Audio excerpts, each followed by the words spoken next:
Hello बच्चों। तो हो गया पेपर आपका साइंस का। आ जाओ आंसर की देखते हैं। 100% सटीक एनालिसिस है, सबसे सही है। आपके प्लस माइनस 2 या 3, बस बहुत ज़्यादा हो गया है। प्लस माइनस 1 या 2 ले लेते हैं, बस इससे ऊपर नहीं होगा अगर आप मेरे अकॉर्डिंग चलते हैं तो ये आपका 75 मार्क्स का था। तो आओ देखते हैं कौन कौन है जो 75 में से 75 ला रहा है। तो ये पेपर है आपका, ये इंस्ट्रक्शंस आपको दिए गए थे। और ये सेट जो है ये डी सेट है, मैं आपको बता दूं ये सेट डी है। ऑलमोस्ट सारे सेट सेम है। आ जाइए शुरू करते हैं। सबसे पहले मैंने टाइम बचाने के लिए सारा कुछ लिख रखा है, बस देख लीजिए आके। कह रहा potential difference between 2 point are measured by obviously voltmeter. Voltmeter से आप इसकी क्या करते हैं, रीडिंग चेक करते हैं। पोटेंशियल डिफरेंस जो कि किसी दो पॉइंट के बीच, किसी इलेक्ट्रिक सर्किट में या किसी कंडक्टर के दो पॉइंट के बीच में जो डिफरेंस है यहाँ पर हम निकाल सकते हैं किससे, वोल्टमीटर से। कह रहा है splitting of light into its component colour is called dispersion. आपने वो कॉन्सेप्ट पढ़ा था ना, बिबग्योर वाला। बिबग्योर वाला प्रिज्म के अंदर से जब लाइट आती है, व्हाइट लाइट आती है, तो वो स्प्लिट हो जाती है 7 टाइप ऑफ कलर में, स्पेक्ट्रम बनाती है, वही कहानी। तो उसे डिस्पर्जन ऑफ लाइट कहते हैं। कह रहा है no matter how far you stand from a mirror your image appears erect, the mirror is likely to be obviously. Plane mirror जो हमारे घरों में लगा रहता है, हम चाहे जितने पास या जितने नजदीक या जितने दूर खड़े रहें, वो हमेशा ही हमारी इरेक्ट यानी सीधी इमेज बनाता है।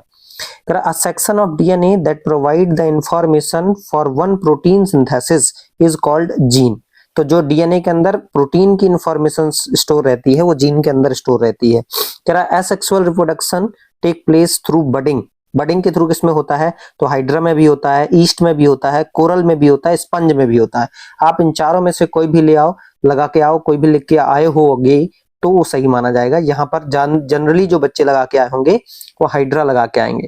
कह रहा है growth hormone is secreted by. Growth hormone कहाँ से आता है, तो ये हमेशा ही पिट्यूटरी ग्लैंड से ही आता है। तो ये आपके रहे फिल इन द ब्लैंक्स। आ जाओ ट्रू फॉल्स में बात कर लेते हैं। कह रहा है the maximum concentration of chemicals get accumulated in our body is called biomagnification. तो ये बिल्कुल बात सही है, इसे बायोमैग्निफिकेशन कहते हैं। A wire with green insulation is usually the live wire. गलत बात, इसे लाइव वायर नहीं कहते हैं। जो ग्रीन इंसुलेशन के साथ में होती है बच्चों, इसे अर्थ वायर कहते हैं। ठीक है, अर्थ वायर कहते हैं। तो ये यहाँ पे फॉल्स हो जाएगा। ऐसा यूनिट ऑफ रेजिस्टेंस क्या होती है, तो ये ओम होती है। ये बात सही है 100%। कह रहा है myopia is corrected by convex lens. गलत बात, it is corrected bye concave lens. तो आपको कॉनकेव लेंस से करेक्शन करना होता है। और मायोपिया जैसे हम नियर साइटेडनेस भी कहते हैं, यानी पास की चीजें दिखाई देती हैं, दूर की नहीं दिखाई देती। स्पीड ऑफ लाइट हायर होती है रेयरर मीडियम में देन डेंसर मीडियम। तो ये बिल्कुल बात सही है, बिल्कुल बात सही है। क्यों, क्योंकि जब डेंसर मीडियम होगा तो बहुत सारे पार्टिकल पास पास में होंगे। जब लाइट यहाँ से पार करेगी तो बहुत ज्यादा क्या करेगी, ये यहाँ पर रिफ्रैक्ट होगी, उसकी वजह से इसकी स्पीड स्लो हो जाएगी। तो कह रहा है हायर कहाँ होती है, रेयरर में, और डेंसर में क्या होगी, वो ऑब्वियसली धीमी होगी। तो ये बात सही है। Unsaturated hydrocarbon rarely generally gives clean flame. तो ये बात गलत है, क्योंकि जो अनसैचुरेटेड हाइड्रोकार्बन होते हैं वो सूटी ब्लैक फ्लेम देते हैं, सूटी ब्लैक फ्लेम देते हैं। जबकि क्लीन फ्लेम तो कौन देता है, सैचुरेटेड हाइड्रोकार्बन। Saturated hydrocarbon. आपने अपना घर में एलपीजी गैस सिलेंडर से निकलने वाले जो एलपीजी गैस की अगर फ्लेम देखी होगी तो वो ग्रीन ब्लू कलर की होती है, क्लीन फ्लेम होता है। तो क्लीन फ्लेम हाइड्रोकार्बन देते हैं कौन से, सैचुरेटेड, ना कि अनसैचुरेटेड, इसलिए ये बन जाएगा फॉल्स। आ जाओ मैचिंग करके देखते हैं। मैचिंग है, कह रहा है ऑक्सीजनेटेड ब्लड। तो ऑक्सीजनेटेड ब्लड ना बच्चों आर्टरीज से जाता है, डीऑक्सीजनेटेड वेन से जाता है। बाइसेक्सुअल फ्लावर हिबिस्कस होता है, गुड़हल, और यूनिसेक्सुअल पपाया होता है। ऑरेंज में साइट्रिक एसिड पाया जाता है, और आंट स्टिंग जो होती है बच्चों वो मेथेनोइक एसिड रखती है। तो यहाँ पर ये मैचिंग हो जाएगी। देखो पहले में यहाँ पर पहले 6th, फिर 5th, फिर 2nd, 1st, 4th और 3rd, इस तरह से कोडिंग हो जाएगी। आइए कह रहा है वन वर्ड में आंसर दीजिए। तो कह रहा है what is the common name of compound CaCl2। इसे कहते हैं कैल्शियम ऑक्सीक्लोराइड। तो कैल्शियम ऑक्सीक्लोराइड जो होता है वो इसका केमिकल नेम होता है। यहाँ पर कॉमन नेम पूछा है तो आपका सही आंसर बनेगा ब्लीचिंग पाउडर। कह रहा which metal does not corrode easily. तो कॉपर, सिल्वर और प्लेटिनम, सॉरी ये कॉपर नहीं है, ये गोल्ड है। गोल्ड, सिल्वर, प्लेटिनम कोई से भी लिख सकते थे, आंसर सही था। व्हाट आर एलॉय, एलॉय क्या है, तो होमोजीनियस मिक्सचर है किसका, टू मेटल्स का या फिर वन मेटल और वन नॉन मेटल का। Which part of our brain detects the smell, part पूछा गया है, फोर ब्रेन लिख सकते हो, फोर ब्रेन लिख के नहीं आए हो तो आप all factory lobes present in fore brain भी लिख सकते थे, सही था। What reaction happen at synapse between two neurons, one word में लिखना था तो हम यहाँ इलेक्ट्रोकेमिकल रिएक्शन लिख सकते थे, अदरवाइज लिखना होता तो फिर लिखते electrical signal first converted into chemical signal, then chemical signals converted into electrical signal. What is commercial, या यूं कहें तो write the commercial unit of electric power, electric power का जो कॉमर्शियल यूनिट है फैक्ट्रीज वगैरह में जो लगता है वो किलोवाट आवर है, जिसे हम KWH भी कहते हैं। आ जाइए, चूज द करेक्ट ऑप्शन है, कह रहा है KOH H2SO4 K2SO4 और H2O, ये किस तरह की रिएक्शन का एग्जांपल है। तो देखो यहाँ पोटेशियम है OH के साथ में, हाइड्रोजन है सल्फेट के साथ में, यहाँ हुआ क्या कि जो पोटेशियम है वो सल्फेट के साथ आ गया और जो हाइड्रोजन है वो OH के साथ आ गया, यानी एक दूसरे को डिस्प्लेस करा है, यानी कि ये डबल डिस्प्लेसमेंट रिएक्शन है, ठीक है। A solution turns blue litmus paper two red, blue litmus paper को रेड में कन्वर्ट कर रहा है, पीएच क्या होगा, तो देखो जो ब्लू को रेड में कन्वर्ट करता है बच्चों वो एसिड होता है, तो ट्रिक है बार, BAR, ब्लू कलर को एसिड रेड में बदलता है, रेड कलर को बेस ब्लू में बदलता है, तो हमसे ब्लू से रेड में जाना है, ब्लू से रेड यानी एसिड, और एसिड की जो रेंज होती है वो 0 to 7 होती है, यानी 0 से 7 के बीच में जो भी यहाँ पर पीएच होगी वो सही जवाब है। तो यहाँ दिया देखो 10, 7, 8 और 1, तो 1 आंसर है। देखो यहाँ ऑड भी सिलेक्ट कर सकते थे, ये 10 बेस है, 7 बेस है, 8 बेस है, या 7 न्यूट्रल है कह सकते हैं, यहाँ पर 1 आ जाएगा। इसको तो हटा सकते थे, क्रॉस कर सकते थे, कैसे कि इसका तो ग्रीन कलर होता है, जो न्यूट्रल सॉल्यूशन होते हैं उनका ग्रीन कलर होता है। कह विच of the following example of amphoteric oxide, तो एम्फोटेरिक क्या होते हैं, जो एसिडिक भी होते हैं और जो बेसिक भी होते हैं, मतलब दोनों तरह की प्रॉपर्टी रखते हैं। इसके लिए दो एग्जांपल आपके कॉमन थे, Al2O3 और ZnO, जिंक ऑक्साइड और एल्यूमिनियम ऑक्साइड। यहाँ एल्यूमिनियम ऑक्साइड दिया गया है। करा the brain is responsible for, brain किसका काम करता है, बिल्कुल सोचने का काम करेगा ही करेगा, बॉडी को बैलेंस करता है, रेगुलेट करता है हार्ट बीट, यानी कि सारे काम करता है, ऑल ऑफ द अबव। करा which of the following is not a part of female reproductive system, तो ओवरी होती है, यूटेरस होता है, फैलोपियन ट्यूब होती है, आपने स्ट्रक्चर भी बना के देखा होगा इस तरह से, आपने अगर सीखा होगा स्ट्रक्चर बना के इस तरह से बनाते हो आप, यहाँ पर आप क्या करते हो इस तरह से ओवरी लगा देते हो, यहाँ भी आप ओवरी लगा देते हो, यहाँ के बाद यहाँ से इसको कनेक्ट कर देते हो इस तरह से। तो ये जो पार्ट है ये यूटेरस है, ये जो है फैलोपियन ट्यूब है, ठीक है, और ये जो पार्ट है ये ओवरी है। क्या नहीं है, वास डिफरेंस नहीं है। वास डिफरेंस किसका पार्ट है, तो वास डिफरेंस होता है मेल रिप्रोडक्टिव पार्ट, ठीक है, मेल्स में पाया जाता है।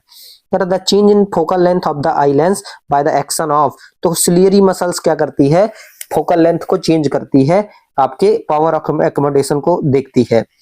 अभी देखो 6 नंबर क्वेश्चन है, 2 नंबर का था, कह रहा right any 2 properties of ethanol, तो इथेनॉल बेटा कलरलेस लिक्विड होता है, हाईली सॉल्युबल होता है वाटर में, बर्निंग टेस्ट रखता है, हाईली फ्लेमेबल रहता है। तो इनमें से आप लिख के आए होंगे, आपको 2 लिखने थे, कोई भी 2 नंबर मिल जाएंगे।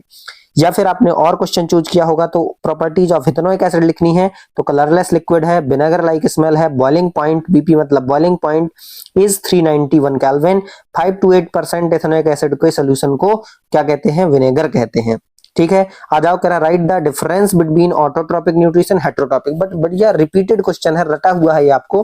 कह रहा है ऑटोट्रोपिक वो होते हैं, ऑटोट्रोप्स वो होते हैं जो अपना खाना खुद बनाते हैं, produce their own food, store करते हैं फूड को स्टार्च के फॉर्म में, जबकि हेटेरोट्रोपिक क्या करते हैं, तो अपना खाना खुद नहीं बनाते, do not produce their own food, और ये स्टोर करते हैं in the form of glycogen. तो 2 लिखने थे, आप कोई से भी लिख सकते हो। और में देखो क्या है, कर right the difference between blood and lymph, blood और लिम्फ के बारे में डिफरेंस लिखना है। तो देखो जो ब्लड होता है ना वो रेड इन कलर होता है, क्यों होता है, क्योंकि हीमोग्लोबिन होती है, जबकि लिम्फ कलरलेस होता है, क्यों होता है, क्योंकि इसमें आरबीसी एब्सेंट रहती है। अब हीमोग्लोबिन कहाँ होती है, आरबीसी में होती है। जो ब्लड है वो बाई डायरेक्शनल फ्लो कर सकता है, ऊपर से नीचे, नीचे से ऊपर, जबकि लिम्फ हमेशा ही एक डायरेक्शन में ही चलता है, ठीक है। अब अगला कह रहा है right a function of each the following animal hormone, growth hormone का काम क्या है, प्रमोट करेगा ग्रोथ को, प्रमोट करेगा प्रोटीन सिंथेसिस को। इंसुलिन क्या करता है, इंसुलिन कंट्रोल करता है ब्लड शुगर लेवल को, अगर इंसुलिन कम सिक्रीट होती है तो डिसीज कौन सी होती थी, डायबिटीज होती थी। इंक्रीज करता है लिपिड सिंथेसिस को। तो कोई भी आपको यहाँ पर एक फंक्शन लिखना था, ईच है ना, 1 नंबर का 1 नंबर का, कोई सा भी एक आप लिख दोगे, आपको आंसर नंबर मिल जाएंगे। आपने लिख दिया होगा ना। Right the function of each of the following plant hormone. Auxin क्या करता है, सेल ग्रोथ को प्रमोट करता है। जिब्रेलिन क्या करता है, सीड जर्मिनेशन फ्लावरिंग को प्रमोट करता है। हाँ, एलोंगेशन ऑफ प्लांट ऑक्सिन है, एलोंगेशन ऑफ स्टेम जिब्रेलिन है।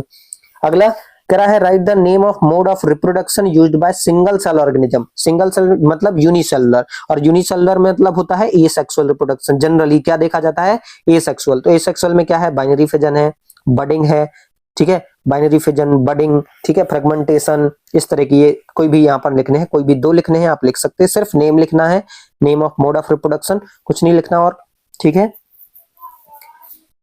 अगला कह रहा है write the name of any 2 parts of male reproductive system. देखो वहां फीमेल का पूछा है, यहाँ मेल का पूछ लिया। तो टेस्टिस वास डिफरेंस मेल्स में पाई जाती हैं, पेनिस मेल में पाया जाता है। नेक्स्ट कह रहा है find the focal length of the convex mirror whose radius of curvature 38। अब आपको रेडियस और फोकल लेंथ का रिलेशन पता होना चाहिए कि फोकल लेंथ रेडियस का आधा होता है, यानी focal length divide r/2। r कितना है 38, 2 से डिवाइड किया कितना आ गया 39 सेंटीमीटर। यही आंसर है, पूरे नंबर मिलेंगे। आपको ये करना पड़ेगा, फॉर्मूला लिखना पड़ेगा और आंसर लिखना पड़ेगा, ठीक है। या फिर और में करा focal length of the lens is plus 0.50। अब मैं 0.50 में थोड़ा सा मुझे यहाँ दिक्कत हो रही है, 0.50 नहीं होना चाहिए, इसको 50 होना चाहिए। फिर भी अगर जो भी हो, आप 50 मान लो, 0.50 मान लो, जो भी मानना हो, मैंने 50 मान के रख करा है। तो इनका रिलेशन है जनरली P = 1/f होता है मीटर में।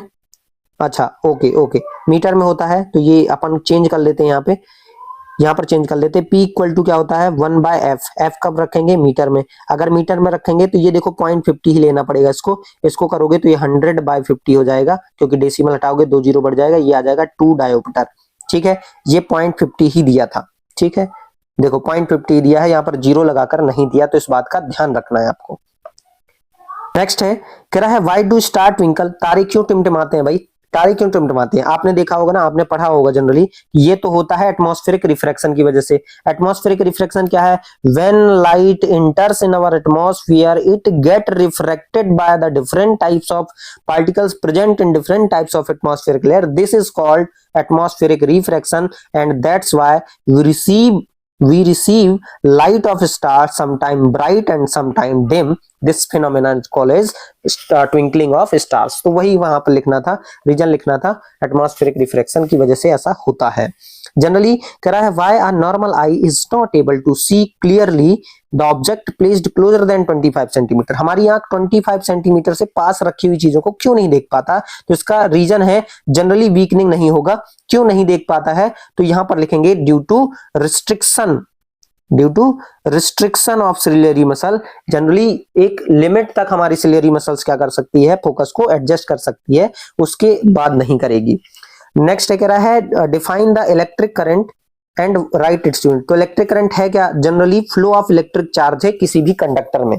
The flow of electric charge generally electrons in a electric conductor is called electric current. और यूनिट क्या है, तो इलेक्ट्रिक करंट की यूनिट रहती है एम्पियर, सिंबल होता है ए, आपको सबको पता है, ये तो सबको पता होती है। आ जाओ डिफाइन इलेक्ट्रिक पोटेंशियल डिफरेंस। देखो ऊपर ही मैंने डिफाइन कर दिया था, यूनिट लिखनी है। कह रहा वर्क डन पर unit charge to move a charge from one point to another in electric field.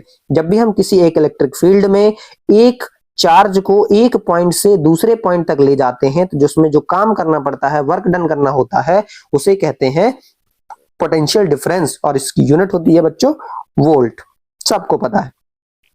Right the name of any 2 method by producing magnetic field. आप मैग्नेटिक फील्ड कैसे प्रोड्यूस कर सकते हैं? तो पहला है by bar magnet, bar magnet से आप प्रोड्यूस कर सकते हो, या फिर आप सोलेनॉइड से प्रोड्यूस कर सकते हो, या फिर आप सोलेनॉइड के अंदर कोई भी मेटल कोर रख दोगे तो भी मैग्नेटिक फील्ड्स प्रोड्यूस हो जाएगी, ठीक है।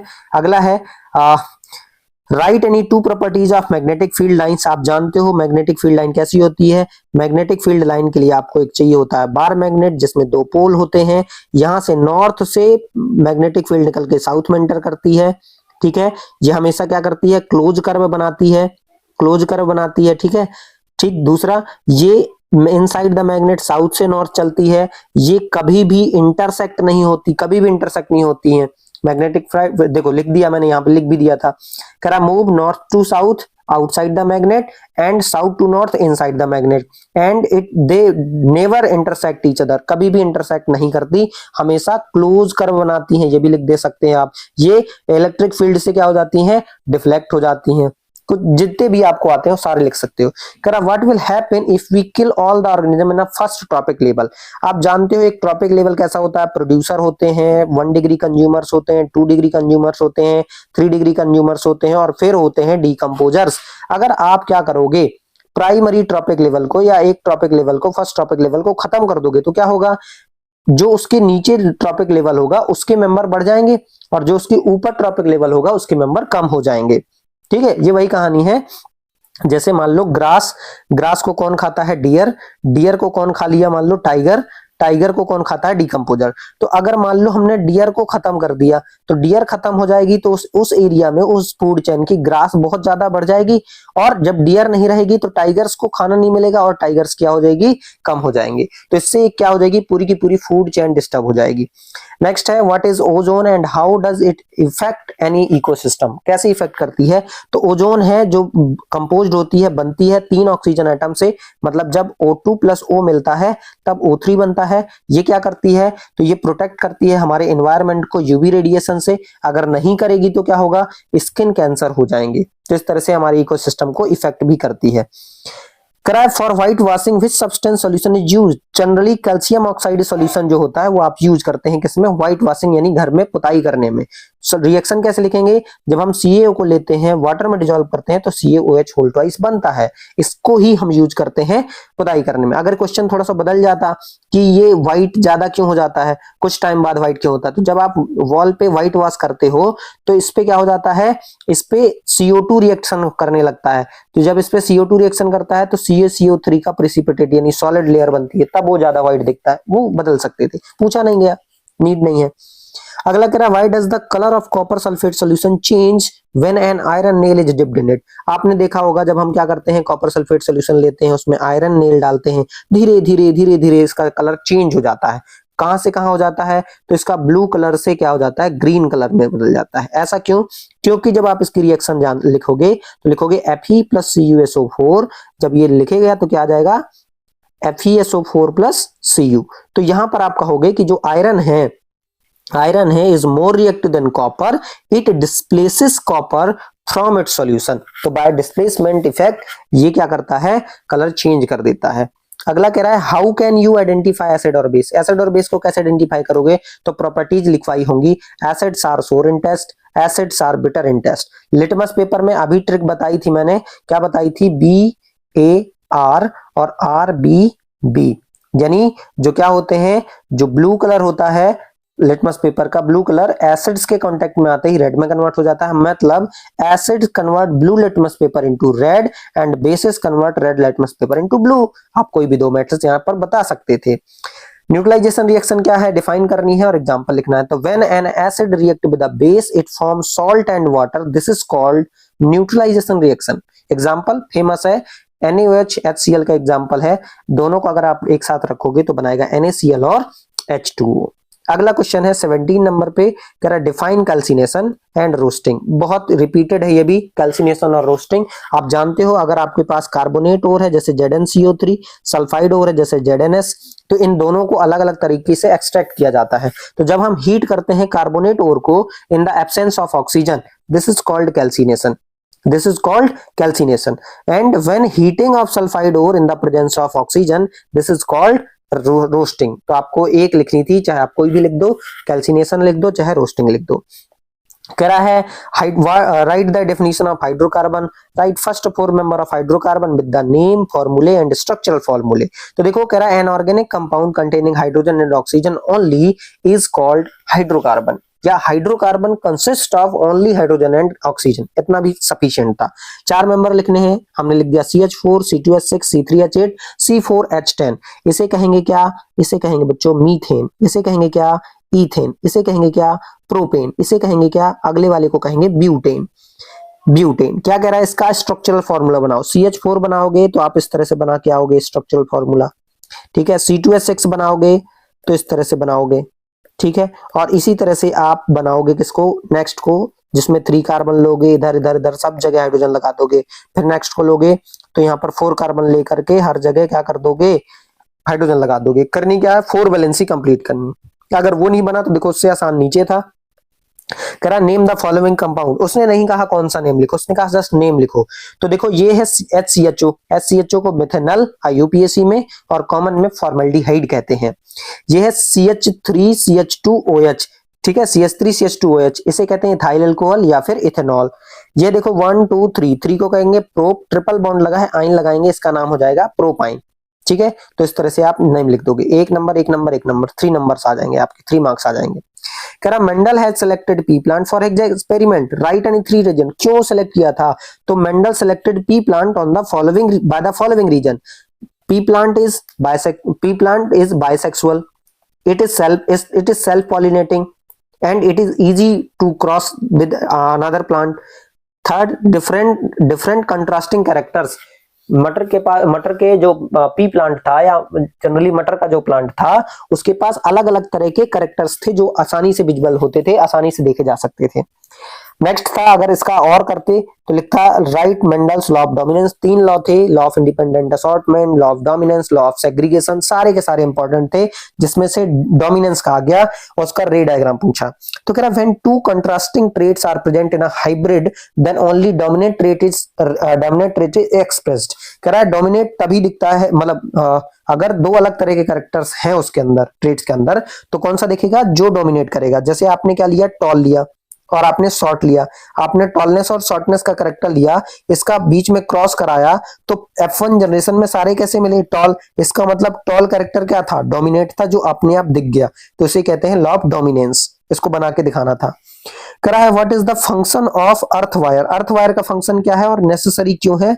To earth metallic wire electric appliances, metallic electric appliances. तो जनरली अर्थ वायर क्या है? अर्थ वायर क्या करता है? मेन फंक्शन है to deposit over voltage, sudden voltage and protect electric appliances. दूसरा क्यों नेसेसरी है? It can protect from unnecessary shock, आपको शॉक लगने से भी बचा सकता है। या फिर आपको और कर लेना था, write two magnetic force, why two magnetic force line या field line do not intersect each other. तो अभी बताया था, if they cross it means they shows two north direction which is not possible. अगर मैग्नेटिक फील्ड क्रॉस कर जाएंगी तो इस पॉइंट पे 2 नॉर्थ डायरेक्शन होंगी जो कि पॉसिबल ही नहीं है, इसलिए कभी इंटरसेक्ट नहीं करती। तेरा है write the unit of magnetic field strength, तो इसकी टेस्ला कैपिटल T यूनिट होती है। Write the use of fuse wire, fuse wire क्या करता है? फ्यूज वायर प्रोटेक्ट करता है इलेक्ट्रिक सर्किट को और अप्लायंसेस को। क्या करता है? जैसे ही ज्यादा वोल्टेज आता है ये मेल्ट हो जाता है, मेल्ट हो जाएगा, ब्रेक हो जाएगा, सर्किट ब्रेक हो जाएगा और सारे अप्लायंसेस सही रहेंगे। अभी कह रहा है transform the following statement into chemical equation, पहले चैप्टर से है। कह रहा है hydrogen gas combined with nitrogen to form ammonia, तो hydrogen gas H2, nitrogen gas N2 बनाएगा अमोनिया, तो इसको बैलेंस करके लिखेंगे, तो 3H2 plus N2 2NH3, balance करके लिखना आपको जरूरी है, नहीं तो नंबर कटेंगे। ठीक है।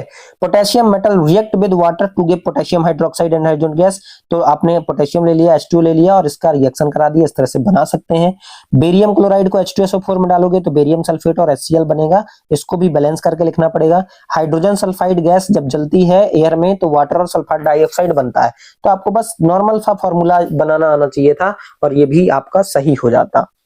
ठीक है। अगला कह रहा है बैलेंस करो इनको, तो बैलेंस करेंगे, सिंपल बैलेंस हो जाएगा। यहां पर देखो NO3 कितने हैं? 2, तो आपने आगे 2 लगा दिया, 2 लगाते ही हाइड्रोजन बढ़ गए, 2 हाइड्रोजन यहाँ है, 2 हाइड्रोजन यहाँ है, हमने 2 लगा दिया, तो देखो हाइड्रोजन भी बैलेंस हो गया। ऑक्सीजन देखेंगे तो 3 2 6, यहाँ पर देखेंगे तो 2, ठीक है। यहाँ देखो 3 2 6, यहाँ कितने हैं? यहाँ पर तो ये OH, अच्छा इसको भी काउंट कर लेंगे, तो 2 यहाँ है और 6 यहाँ है, तो ऑक्सीजन के, अच्छा एक सेकंड, हमें NO3 को ही काउंट कर लेना है। NO3 को 2 टाइम्स काउंट कर लिया, बैलेंस हो गया। ये 2 देख लो, ये वाले 2 देख लो, बराबर हो गया। NaCl AgNO3 AgCl NaNO3 पहले से बैलेंस है, 1 Na 1 Na 1 Cl 1 Cl 1 Ag 1 Ag 1 NO3 1 NO3। ठीक है। कॉन्सेप्ट ये था कि जो ज्यादा वाले होते हैं उनको वैसे ही रखना होता है एज इट इज। जैसे यहाँ Na2SO4 है, तो SO4 कितने हैं? 1 रखा है। Na कितने हैं? 2, तो 2 लगा दिया, 2 लगाते ही वाटर डिस्टर्ब हो, OH डिस्टर्ब हो गया, तो हमने यहाँ 2 लगा दिया। इस तरह से BaCl2 H2SO4 में 2 Cl 2 H हैं, तो 2 लगा दिया, 2 लग गया, बन गया।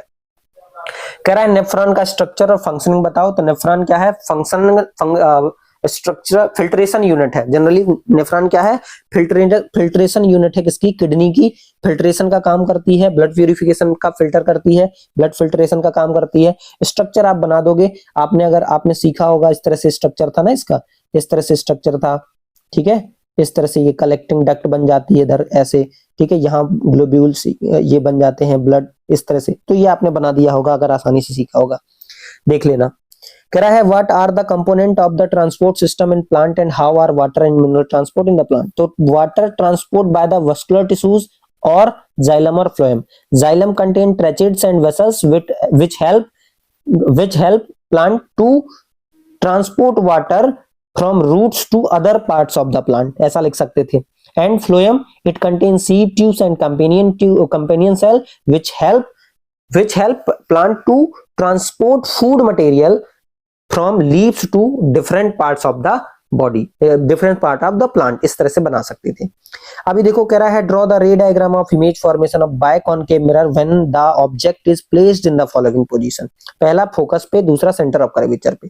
तो अगर हम फोकस पे रखते हैं तो फोकस से जाने वाला पैरेलल अगर है प्रिंसिपल एक्सिस के तो वो फोकस से ही होके जाता है, और अगर कर्वेचर से जाता है तो कर्वेचर से ही वापस आ जाता है। ऐसे केस में ये इमेज जाकर कहां बनेगी, इन्फिनिटी पे। दूसरा है अगर सेंटर ऑफ कर्वेचर पे करें तो जब हम सेंटर ऑफ कर्वेचर पे ऑब्जेक्ट को रखेंगे तो पैरेलल जाएगी, फोकस से होकर निकलेगी, फोकस से जाएगी, पैरेलल हो जाएगी, और ये कहां मिल जाएगी, सेंटर ऑफ कर्वेचर पे ही सेम इमेज देगी, बिल्कुल सेम हाइट की। तो ये बना सकते थे। अगर ये नहीं आते थे तो देखो कितना सिंपल दे दिया, define the refraction with two laws. Refraction क्या है, the bending phenomena of light. Light जब बेंड करती है, जब जैसे आपने क्या किया, एक प्लेन लिया, इस प्लेन से क्या करोगे, जब आप लाइट को इंसिडेंट कराओगे तो ये क्या करेगी, अपनी जगह से थोड़ा सा क्या हो जाएगी, थोड़े से एंगल से बेंड हो जाएगी, और जब बेंड हो जाएगी तो इसे कहेंगे रिफ्रैक्शन, ठीक है, इसे कहेंगे एंगल ऑफ इंसिडेंट, इसे कहेंगे एंगल ऑफ रिफ्रैक्शन। तो इसको कहते हैं रिफ्रैक्शन। लॉ क्या है, तो पहला लॉ है the incident ray this one, the refracted रे this one, and the normal, ये जो डैश लाइन खींची है, ऑफ टू ट्रांसपेरेंट मीडिया, यहां मान लो एयर है, यहां मान लो ग्लास है, ठीक है, transport media at a point of incident, this one is the point of incident, all lies at the same plane, सारे के सारे सेम प्लेन पे रहते हैं। दूसरा, the ratio of साइंजेंट of incident angle of incident and साइंजेंट of angle of reflection is always constant, this is also known as Snell's law. इसे क्या कहते हो बच्चों, स्नेल्स लॉ कहते हो। Sign I divided by sine r equal to constant, ठीक है। कोई एक यूज लिखना था कॉनकेव मिरर का, it is used in as a shaving mirror, it is used in flash light, it is used in headlight, it is used in telescope and also used in solar furnaces. तो कोई सा भी एक लिख सकते थे, आपको नंबर मिल जाते, ठीक है। तो ये है आपके पूरे पेपर का एनालिसिस, जो कि आपको ऑथेंटिक मिलेगा, सब कुछ सही है, ठीक है, कुछ भी यहाँ ऊपर नीचे नहीं होने वाला। अब आपने जो लिखा होगा उसके हिसाब से होगा, ठीक है। अब आप मूव करेंगे किसके लिए, आप मूव करेंगे क्लास 11th के लिए। क्लास 11th के लिए तो याद रखिए क्लास 11th में आपको पीसीबी, पीसीएम इस तरह की स्ट्रीम मिलेगी। अगर साइंस लेते हो तो दोनों में ही देखो केमिस्ट्री क्या है, कॉमन है। केमिस्ट्री का खुद से अलग सा एक क्या है सिलेबस है, 9 चैप्टर्स हैं उसके अंदर, ठीक है, ठीक है, 9 चैप्टर्स हैं। इनको डिटेल में हम पढ़ाएंगे। इसकी वीडियोस वन शॉट सारे अवेलेबल होंगे। आप मेरा ऐप भी डाउनलोड कर सकते हो, इसको कहेंगे केम वर्ड के नाम से आप सर्च करोगे, आपको मिल जाएगा ऐप, ठीक है। वहां चले जाइएगा, क्लासेस देख लीजिएगा, मिल जाएंगे आपको, नोट्स मिल जाएंगे, हैंड रिटन नोट्स हैं, ऑथेंटिक नोट्स हैं, ऐसे नोट्स जो आप जल्दी नहीं देखोगे कहीं,